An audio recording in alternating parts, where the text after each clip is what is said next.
And now, ladies and gentlewomen, we welcome on stage the most sweetest girl in movie business, Miss Yuki Taylor.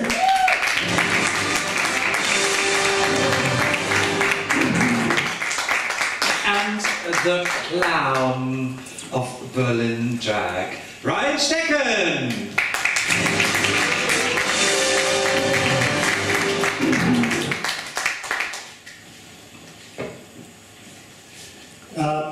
First of all, I told you, also für euch, wir werden den Talk halb auf Englisch, halb auf Deutsch machen. Wir werden jetzt nicht alles übersetzen. Ich hoffe, ihr kommt so einigermaßen mit. Wer des Englischen nicht mächtig ist, darf nachher nicht nach einer Übersetzung fragen. Ich hätte gerne zwischendurch eine kleine Cola, bitte, mit einem Strohhalm und keine zuckerfreie. Wie beim letzten Mal, ich habe ein Mieder, ich kann mich schlank schnüren. Ich muss nicht auf Zucker verzichten. What do you want to drink? You want something to drink? Would you like to drink? Yes. A Coke. A Coke, please. Also eine zweite, bitte. Ryan, du auch irgendwas? Du hast noch. Ryan ist Selbstversorgerin. Ja, wie gesagt, wir werden den Talk mit Yuki werden wir auf Englisch führen. Ich hätte ihn ansonsten auch auf Japanisch geführt, aber da hätte es keiner mehr verstanden. Also insofern der Talk mit Yuki. Welcome on stage. Thank you. We're really, really thankful that you're here. Yuki, first question.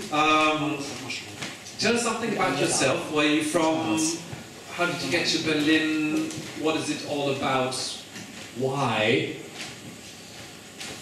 I came from, first of all, thank you so much for this opportunity to show the theater. It's very important for us to talk about it right now. So, I came from Japan. I was born in Tokyo, to Berlin last year. And then because I have been a long time drag fan, and and we knew that there was a show at Hamburger Mary, the Detox show was happening in November, and I asked my friend Lei, who is also a director. We went to the show there, and that was fabulous, and we enjoyed a lot, and then we met a lot of main characters right now there. And we felt this urge to make a documentary about them, because it's happening right now and they're really fabulous people and we wanted to know more about them. So that was really a starting point. So that was like was that the main reason for you to come to Berlin, or what attracted you? We have other projects as well, but we happen to be in Berlin, in a city, right time, right moment. Yeah. That's the start. Talking about your film, what was your intention when did you start? What was the intention when you started working on Berlin Transgression? What was the idea behind it? The idea behind it was, well, first of all, the outlook is so fabulous, it's so attractive, and then I wanted to know more. But then we realized that drag is very international at the moment. And I mean, everyone can do whatever they want, and the society seems very, very free, especially in the context of Germany. I think Germany has a special, unique history of uniting the country and the fall of Berlin. And based on that fact, we thought it's really free and fun and enjoyable. But then after a few months, we realized that, well, not everyone is completely free. We have social obstruct, and we all have this lonely moment, or we all experience rejection. It's not just about the LGBT community, but it's as an individual, we sort of found this intimate connection to each individual that we were approaching. So that was the process. Talking about intimacy, tell us a bit about, what was one of the touching, or one of the most touching moments while shooting? Well, because we've been following you and them and for over a year. Well, 8 months now. But actually, the 3 days ago, that was the most touching moment for every one of us, because we had the final shooting and final teaser screening just as a private party, and many of our characters showed up, and then we didn't even ask to dress up or not to dress up. They just came by as they are, and then I think finally we could sort of say not just we and they, but we are sort of us now. So I felt very moved. Yeah. Yes, Gabi was there hosting a show. Thank you. Another thing that really interests me, do you like to gossip a little? We're into gossiping. Do you like to gossip a little and tell us about the most funny story or the nastiest thing that happened during the shoot with the Queens, Boys, Girls, Drags, Dash, Asterisk, Gender Gap? We want to hear the dirty truth. Yes, all the dirty details, please. I think maybe we are more nastier than Queen sometimes. Like chasing them and trying to get the permission, and because I mean every one of us have this moment. Maybe we are feeling down or feeling depressed a little bit, or try to close and not to talk openly. But we just really push the boundary and push the limits all the time. But I'm very thankful and grateful that they are really open to us and talk about themselves from the heart. So. Come on, little detail. The nastiest thing that happened. I don't know. I think it's very general now. But I think it's really difficult to do multitasking.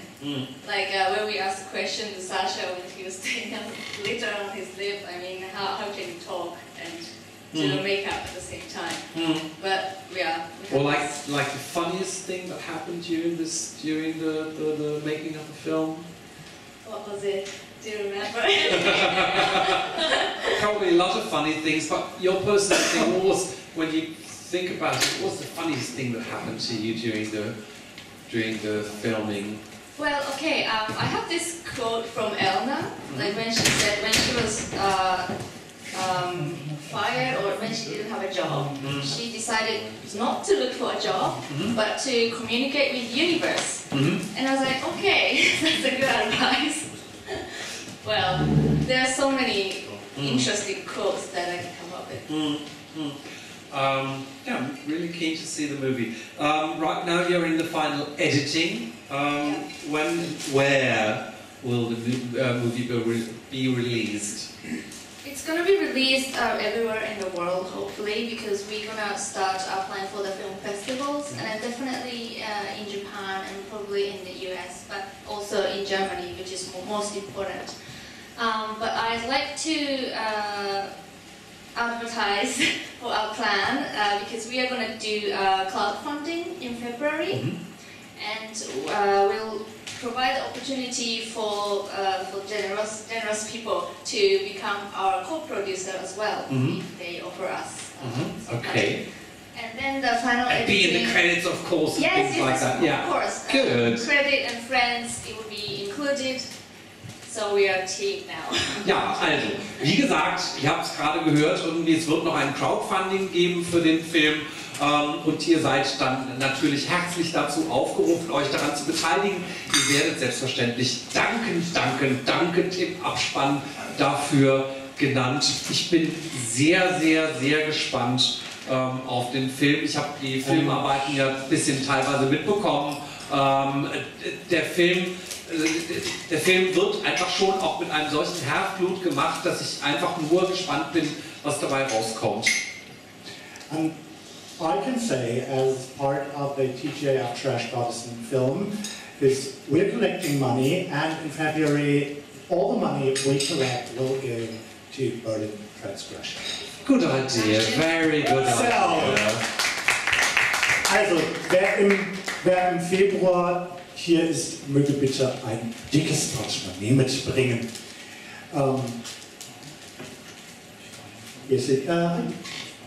think I lost one question. I just had one question in my mind, but ask it later. Yeah, ask me anytime, please. Oh yeah, no. It was not a question. It was we talked about, or more, I offered you the opportunity to do in March, when the movie hopefully is finished, to do a special TGIF private viewing, like a sneak preview. Sneak preview, yeah, very good idea. Also wer Interesse daran hat, es wird vor allen Dingen für die Darsteller, für Festivalmacher, für Filmemacher hier in der AHA im März eine Sneak Preview geben, sobald der Film fertig ist. Dafür werden wir keine große Werbung machen, es wird keine offizielle angekündigte Veranstaltung sein. Wer aber Interesse hat, soll einfach regelmäßig zur TGIF kommen und wird dann natürlich informiert über den Termin. Ja, da könnt ihr euch auf jeden Fall schon mal drauf freuen. Also hier werden wir den Film als allererstes quasi direkt nach dem letzten heißen Schnitt zeigen. So this will be the first opportunity actually to see the movie. Hopefully. So let's skip. First of all, thank you, Yuki. Thank you. Dankeschön, vielen Dank. You will stay here a little bit, so in the break the audience can talk to you, can ask you a little bit more. Going over to our fabulous clown. I love your foundation, darling. You look so real tonight. I'm just wearing a little lip gloss. Ich liebe deine Lippen heute Abend. Vor allem dieser Mut zur Lippe irgendwie, finde ich, ist ein großartiges Motto, oder? Ich habe nur ein kleines wenig Lipgloss aufgetragen. Ich weiß Oh, Petit, peu. Ich weiß gar nicht, wie man sich so hinsetzen soll. Ja, wir nennen es nicht umsonst das unbequemste Talksofa Berlins. Das hat schon seinen Grund. So, ja, guck mal, das auch ist schön. Ryan, du bist das zweite Mal mittlerweile hier auf dem Talksofa. Ich habe nochmal nachgeschaut. Das erste Mal war letztes Jahr im Juni. Das war relativ kurz nach deinem Umzug nach Berlin und mittlerweile bist du ja nicht mehr nur die Boy-Tunte aus der Musikcasting-Show, sondern hast dich mittlerweile wirklich fest in Berlin etabliert. Was war bisher so dein denkwürdigster Moment in Berlin? Oh Gott, es gibt so viele. Es ist einfach, also... Pick one. Es ist einfach, also ich gehe immer von einem denkwürdigen Moment zum nächsten. Weißt du, ich habe der allererste denkwürdige Moment, habe ich hier noch gar nicht gewohnt, war, als ich bei Ischkola ins Spinovo gegangen bin das erste Mal. Ich hatte ja den Film gesehen, Toten lügen nicht. Wer hat hier Licht gesehen? Böse, böse, böse. Nachholbedürfnis. Nachholbedürfnis. Ja. Genau, und das war so meine erste Inspiration, so was die gemacht haben damals. Und ich war ja damals auch wirklich nur in Anführungszeichen eine Tunte. Ich habe keine Shows gemacht, ich war komplett Polit-Tunte und dachte, als ich diesen Film sah, ach, wäre das schön, die irgendwann mal kennenzulernen, aber das würde ja nie passieren. Wie will ich denn da bitte drankommen? So. Und dann war ich das erste Mal im Finovo bei Ischkola und dann hat sie uns ganz viele Geschichten erzählt und Beth war da und jetzt bin ich das Enkelkind von Ischkola, was einfach total surreal ist. Und dann der Miss CSD, die Wahl zur Miss CSD, wo ich dann im Finale mit Erna und mit Absinthia und mit Gabi und Margarete und irgendjemand für Rolando. Genau. Pan Am. Miss Pan Am. Klarnamen Stasi. Das war auch sehr... Und dass ich direkt am Anfang gleich im Finale des Community Stars war, also vom Rauschgold, der war ja auch im August oder so und ich war ja erst seit Juni hier. Und dann jetzt wo es irgendwie Full Circle kommt, war jetzt vor 3 Tagen tatsächlich bei dem Screening, kam Tima die Göttliche auf mich zu und meinte, mein Stecken, komm doch mal her. Und hatte so eine Tüte in der Hand und meinte, ich gebe dir das jetzt, weil ich weiß, dass das in ihrem Interesse gewesen wäre, dass du das hast. Und außerdem bist du die Einzige, die da überhaupt reinpassen würde. Und dann hat sie mir 2 Originalfummeln von Ovo Martina in die Hand gedrückt. Und das ist halt die eine, die ich nicht kennenlernen konnte mehr, weil sie dann ja schon gestorben war, als ich hierher kam. Und ich gehe auch immer ganz brav an ihr Grab und benutze es. Und das war für mich so ein Full-Circle-Moment irgendwie. du hast dich wirklich irgendwie einmal durch die gesamte Szene durchgearbeitet eigentlich. Ich bin eine Szenenutte, ja. Du bist regelmäßig im Schwutz anzutreffen, hast bei diversesten Shows auch hier zuletzt bei unserem Terrassenfest auf der Bühne gestanden und bist aber vor allem, also zumindest in meinen Augen, der Hamburger Marys Boy. Einige werden das Hamburger Marys vielleicht kennen, aber sicherlich nicht alle. Erzähl uns 2, 3 Sätze zum Hamburger Marys und was macht dich zum Hamburger Marys Boy? Das Hamburger Marys ist so ein Franchise in Amerika, ein ganz großer. Die haben ganz viele, das ist so ein Burgerladen mit Drag-Shows. Und da kommen die Leute, die ein bisschen was von der amerikanischen Drag-Szene wissen, da kommen die ganzen RuPaul's Girls quasi her. Also ganz viele von den RuPaul's Drag Race Girls treten oder sind dort aufgetreten. Und es gibt nur einen einzigen International Laden von denen und der ist hier in Berlin. Und ich bin da auch quasi nur reingekommen, weil sie immer mal von den RuPaul's Drag Race Mädels jemanden herholen. Und dann bin ich da halt hin, um mir das anzugucken. Und ich weiß auch nicht, one thing led to another. Und plötzlich habe ich da die ganzen Shows geschmissen. Und ja, das ist dann einfach so geschehen und jetzt bin ich halt der Marys Boy. Also wer Ryan regelmäßig sehen möchte, Hamburger Marys im Axel-Hotel in der Lietzenburger Straße, ich weiß es nicht, 50. Findet man. Axel-Hotel, das ist dieser große, schwarze, hässliche Klotz. An der Ist aber an sich ein schönes Hotel, die Zimmer sind toll. Ja, die Zimmer kenne ich auch einige von innen. Ach, du auch? Ja, so für 1 bis 2 Stunden gleich, wenn man bleibt. Ich habe die nicht gemietet. Also, nicht, dass ich jetzt hier irgendwie, ich würde Zimmer stundenweise mieten. Nein, ich musste dafür nicht bezahlen. Kommen wir zu Berlin Transgression. Du wirst ja sicherlich auch in dem Film zu sehen sein, sicherlich auch groß zu sehen sein, also das hoffen wir zumindest mal. Das hoffe ich doch. Die Kamera ist uns ja regelmäßig so ins Gesicht gekrochen, also wir werden zumindest irgendwie groß. She said that I am probably going to play a big part in the film at some point, and hopefully, just so you know, Wie hast du das Team kennengelernt? Wie kam da der Kontakt zustande? Ich war tatsächlich die allererste, mit denen die beiden Kontakt hatten. Und zwar war das tatsächlich bei dieser Detox-Show. Und ich war auch im Fummel dort. Und dann kamen die beiden und meinten, ja, können wir ein Foto machen? Und dann erzählten sie mir von ihrem Projekt und meinten so, ja, können wir dich da mal irgendwie filmen, so die Tage, wenn du irgendwie eine Show machst oder so? Ich so, ja, klar, natürlich. Wenn irgendjemand anbietet, mich zu filmen, sage ich natürlich ja, hallo. Und dann Erna haben sie kennengelernt, da ich die Mitternachtsshow gemacht habe, direkt irgendwie 1 Woche, 2 Wochen später. Und eigentlich kamen sie halt nur mit, um mal so ein bisschen mitzudrehen bei einer Show und so. Und dann saßen wir halt backstage und Erna ist halt nun mal ein sehr interessanter Charakter. Und das haben die auch sofort mitgecheckt und haben sie dann auch gleich mit interviewt. Und schon war der nächste Charakter da und dann waren sie bei mir in der Open Stage in Hamburger Marys jeden 4. Freitag im Monat. Und da haben sie dann Candy kennengelernt, da haben sie dann Ezra kennengelernt und es war irgendwie, immer wenn sie irgendjemand anderen gefilmt haben, haben sie dann irgendwie noch jemanden mit neu aufgegabelt und so ist dann dieses ganz fantastische Ensemble entstanden, das da jetzt demnächst bald auf der Leinwand zu sehen sein wird. Also eigentlich müssen alle Berliner toten Drag Queens dir dankbar sein. Hättest du damals irgendwie gesagt, nee, gefilmt werden will ich nicht, geht mal weg. Ja gut, dann hätte es jemand anderen irgendwie angelabert. Es gab ja genug Transen dort, aber es war halt wirklich sehr großer Zufall, dass sie auf mich zukamen und ich sie dann irgendwo mit hingeschleppt habe und dann hat die Person die wieder irgendwo hingeschleppt und die Szene ist hier ja auch verworren, ja, also es ist ja jeder überall und das wäre so oder so geschehen.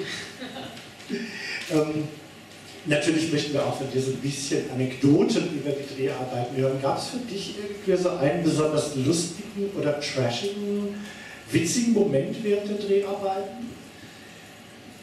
Dirty details, please. Ja, ich weiß nicht, also es war so, dass wir am Anfang recht viel gefilmt haben und dann gar nicht mehr. Und dann, ja, und danach dann haben wir uns dann zufällig mal wieder gesehen, weil sie eigentlich Tima mitfilmen wollten und ich glaube dich auch, zu dem Regenbogensommer-Tunden, die große Tundenshow, und ich war halt zufällig auch da. Und dann dachten sie sich, ach du, dich haben wir schon lange nicht mehr gesehen. Und ich sah dann ja auch schon wieder komplett anders aus. Und dann haben wir uns da halt wieder getroffen und dann haben sie mich da auch nochmal interviewt. Aber wir haben eine sehr lange Funkstille gehabt zwischendrin. Aber richtig schlüpfende Momente hattest du nicht. Also ich denke jetzt so an diese üblichen Tinte fällt auf der Bühne raus, also bei dir wäre es dann irgendwie Hosenplatz und das Glied hängt im Freien oder so. Ja, das mache ich ja mit Absicht. Ich vergaß, ja. Ja, wir freuen uns auf jeden Fall auf den Film. We're really keen to see the movie and I thank you both for being here, especially because I just asked you yesterday if you have time. So thank you for spending your time with us. Yuki Taylor! Und Ryan Stecken. Ja, an dieser Stelle eine kleine, aber passende Überleitung.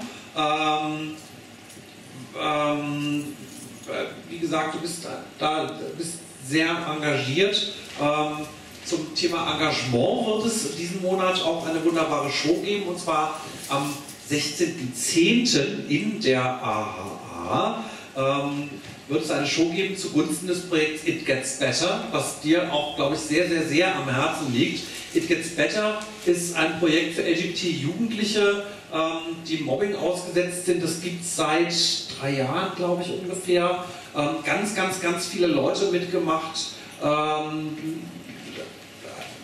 wirklich aus aller Welt. Schwester der Paprika, Indulgenz haben da mitgemacht. Irgendwie, ich habe am Boden gelegen, also die Videos, die da teilweise gemacht worden sind, von Leuten, die ein Statement abgeben und sagen, Kinders, es kann nur besser werden, es wird besser werden, irgendwie haltet den Kopf hoch, ihr habt ganz viel Unterstützung in der Welt, geht raus irgendwie, sucht, knüpft Kontakte. Es ist ein ganz tolles Projekt, was mir auch wirklich am Herzen liegt, It Gets Better.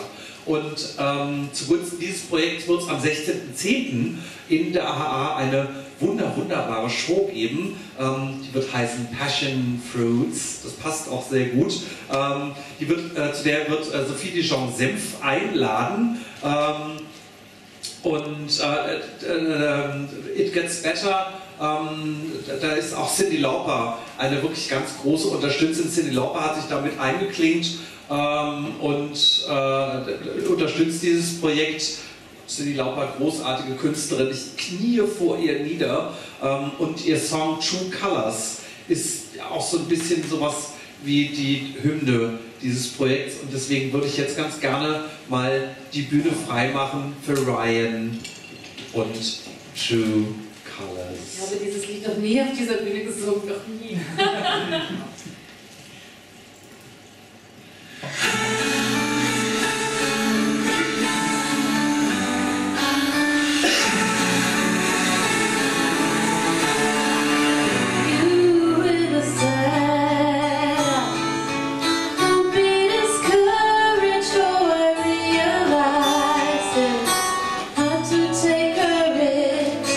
World for people, you can lose all the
Seite.